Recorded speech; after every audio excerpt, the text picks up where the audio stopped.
So why heat pumps? Let's start out with that. A couple of pie charts here. The New England energy use shown on the left. We've got a big chunk of the pie. Residential use is 30% of that. The only thing comparable to that is transportation, and then smaller for commercial industrial.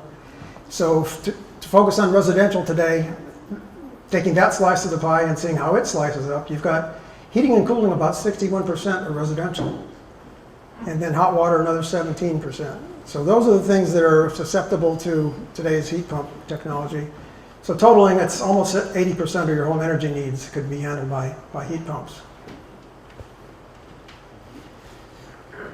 So what's the path to decarbonization that we talk about? This is really aimed at single-family homes, and technology is usually the same for doing multi-units and industrial, commercial. But step one is weatherize. You want to make sure that the house is as tight as it can be. Too close to that speaker. I'm the speaker. That's that way here. Can you move this way? Yeah, don't worry about On that side? Yeah. I'm a right-handed guy. I know. I'll switch to left-handed. See what happens. How's that, Jim? Out of your way? Okay, so in the house, you can first of all weatherize. That means insulation, primarily in the attic, and do air sealing, which is mostly windows and doors, and big cracks if you got them. You need to do that first, because if your house is leaking or radiating outward, allowing heat to get out, you're going to put in the wrong size heat pump. So you want to have the heat pump sized right for the house, and the first thing to do is to weatherize. Very important. And then you electrify, which means putting in the heat pumps. And then while you're at it, if you want to be 100% renewable, your electricity can be 100% renewable. Because if you're taking it off the grid today, it's like 51%-ish renewable. So what is a heat pump? Well, it moves heat from a cold place to a hot place. The analogy I would mention is water likes to flow downhill, but you can get it to flow back uphill with a pump. So heat likes to move from hot to cold. That's the way it transfers. And you can actually pump it back from cold to hot. And that's what a heat pump does. And you've got examples in your house already. A refrigerator is a heat pump. It takes from the colder air inside your refrigerator to the warmer air in your room, pumping it from cold to hot. And dehumidifiers work in a similar way. Air conditioners are actually heat pumps that you just can't reverse to do heating. We'll get into that. So heat pumps can do, as I mentioned, heating and cooling, water heating, a little iffy on whether these are worthwhile, but coming up, clothes drying and maybe pool heating. So the basic math is down here. You put in 1 unit of electricity, and you pull 2 units of heat from outside, and you deliver 3 units of heat to the house. So there's your amplification factor. It's called a coefficient of performance. And 3 is not a fixed number. It varies with what kind of unit you have and how cold it is outside and all that. So that's the basics, but I wanted to get a little more engineering with you. I couldn't resist doing this. These are the components of what's in that black box. You've got an outdoor coil and an indoor coil, and what you're doing in the heating mode is you're absorbing heat from the cold outside, and you're delivering it heat to the warmer air inside. And what makes that happen is that compressor that pumps a refrigerant around with some pressure drops and phase changes that you don't need to know about. But that's what gets the colder outside air delivering heat to the inside warmer air. And in the summer, you just reverse it. There's a valve there, and then it acts like a regular air conditioner. It takes the warmer inside air and pumps it to the cooler outside air. I think that's right. Yeah, so that cools you in the summer. Actually, it's even warmer outside. It's cooler inside, and you pump it to hotter outside. Sorry. So what are the benefits for Massachusetts homes? It gives you some year-round comfort because you're not just getting an air conditioner, you're getting a heater. It's all in one deal. You get a substantial reduction in greenhouse gas emissions, and I'll show you some numbers on that. There's savings in energy, potentially, versus, this is going to change from day to day and month to month and year to year and Ukraine war to Ukraine war. things are changing in terms of price on your fuel and price on your electricity. So nothing is going to be a fixed number. These are just kind of relative. But currently it's a modest saving versus fuel oil, and it's significant versus propane or electric baseboards. So if you've got electric baseboards, that price goes up with electricity just the way the heat pump does. So that's going to be always a savings. And also because there's no combustion sources in the house, it could be safer because there's no carbon monoxide and nothing's going to explode.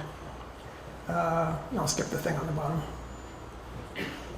So how much emissions reductions? And this is not going to depend on cost. This is just how many metric tons of greenhouse gas you get from a year's worth of running this thing in a 2,000 square foot typical home. And this is based on the grid emissions, so whatever you get off the grid in Massachusetts for electricity, and assuming some high efficiency equipment. Ground source heat pumps are pretty low, less than 1 ton per year.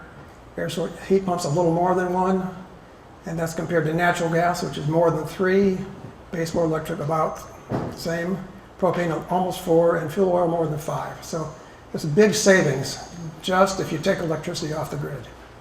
If you get renewable energy, then you can get that down to 0. The high heat pumps are then 0 emissions because there's no fuel in the house, there's no fuel making the electricity. So which type of heat pump is right for your home? Every home is unique, so you're going to need some help with this. Not necessarily from me, but there's some folks in the room that can help with this. On the left side, you've got hydronic as the basic type for what you may have now. There's a boiler, and it's delivering heat to either radiators or baseboards, or maybe a radiant heat in the floor. And the other type on the right here is forced air, or forced hot air sometimes called, where you have a furnace, and it's ductwork supplying hot air to rooms and returning cold air back to the unit. Those are the basic types. And here's some heat pump options for the hydronic side. You've got what's called a mini split, and these split names are a little weird, so I think more accurately call it single zone. You've got an outdoor unit, just like an air conditioner, and an indoor wall unit, or an air handler, I guess we call it, and that just delivers the heat to the inside. You can also have a what's called multi-split or multi-zone. There you have an outdoor unit again, but it delivers refrigerant to lots of indoor places. You can have ceiling, ductwork, compacted, wall units, floor units, and you can also perhaps have an air-to-water heat pump. These are not very efficient because it's not that easy to get air into the hot water. But for hydronic distribution, you can potentially use your existing piping. You have to modify it for having a lower water temperature with a heat pump than you would with the boiler. But it could be a good match for radiant floor heating. And for cooling, you'll need special deals. So air-to-water is kind of an oddball here. For forced air distribution, the left side shows a central air source heat pump, or in the middle of the left there, you've got an outdoor unit, just like your AC. And on the inside, you can either have partial electrification, which is where you're kind of adding it to an existing or potentially new unit where you have sort of a backup or booster from the furnace. Or you can go to the right side of that left block, the complete electrification. Then it's only electric, and maybe on the coldest of cold days you'll have resistance heating to back you up. On the right side is the other alternative, ground source heat pumps. In this case, there is no outside unit. You have wells, or maybe horizontal, not so much here with the ledge, but probably wells that go down and grab heat from the rocks, and wet rocks, and bring it back up in a refrigerant, or in an antifreeze solution actually. And then you have an indoor unit that takes that heat and then can pump it to whatever level you need for the house, and put that into the house. Noting that if you have existing ducting you're trying to use, there's some issues about sizing and insulation and sealing, so you've got to have good stuff to start with.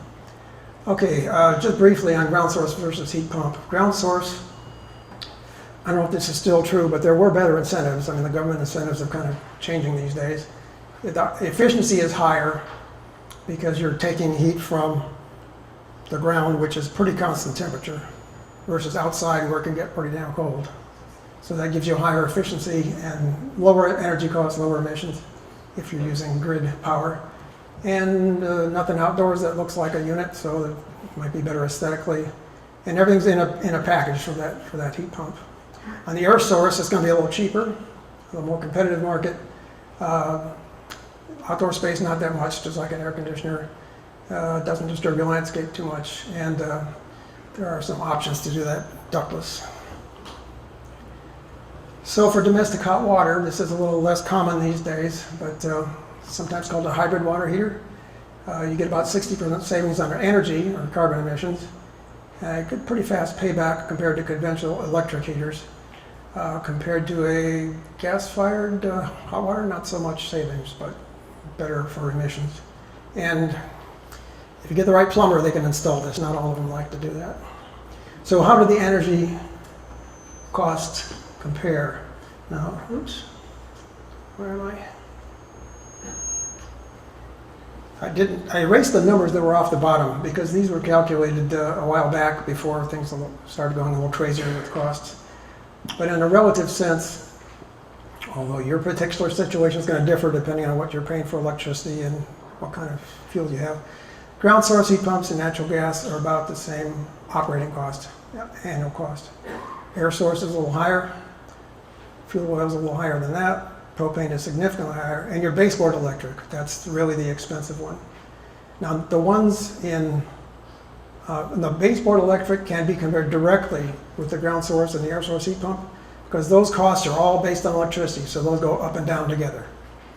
But the natural gas and fuel oil and propane, those are going to shift around somewhat independently of the other ones depending on your fuel costs.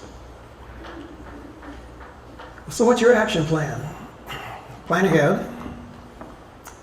If you wait until your furnace craps out, you're going to be a little desperate and you're not going to be able to do something very efficiently, especially if it's a cold day in February. So if your heat pump is aging, and I don't know what end of life is these days, I hear 25 years, I hear 15 years, your water heater might be 10 years, don't wait till it fails. If you're planning ahead, plan ahead. You can add AC to a home that doesn't have it in the process of having the heat pump for heat. And certainly if you're planning an addition or a major renovation or a new home, there you've got some lead time to get exactly what you'd like to have for 100% of your heating and cooling. So how do you get started? Get some information. I mentioned Susan's in the back there. That's a good source for the heatsmartalliance.org. Get a free home energy assessment, and we've got some folks that are very knowledgeable about that, and they'll be up here to answer your questions about that one. Get help from a community heating coach. It's a little difficult now. We don't have a coach on Cape Ann. We'd like to have one. If anybody in the room would like to be volunteering, to be trained, or if you already know it all, let us know. Talk to Susan, we'll get you hooked up to be a local coach. Then there's a matter of getting quotes, and that's another thing that the local folks can help you with here on getting your first visit. And again, noticing every home is unique, and the installer is going to teach you something. You probably have more than one bid, so you'll learn different things, and they may not agree with each other. But consider all the factors, not just cost, there's other factors. So I think I'm pretty good on time, so I'll show one more slide here. We're talking about electrify everything, and I just talked about heat pumps. What else can you electrify? We're not going to talk about this so much today, but there's going to be more in this series of electrify everything, as I understand. So getting that remaining 21% of your residential energy use, there's cooktops, like induction. There's lighting, which is, I hope, already LED, so not much you can do with that. And there's all kinds of vehicles you can electrify. Motorcycles, cars, trucks, buses, even trains. They're talking about the commuter train being electrified. Boats, that's going to be a little harder sell, but you can electrify boats, it's been done. Back at your house, outdoor equipment, lawnmowers, leaf blowers, chainsaws. Prevail upon the folks doing the carp to do their municipal operations more electrically. Businesses can certainly get into this with a lot of the same technologies, and any industrial operations, some of which are pretty well adapted to going electric. That's it for me.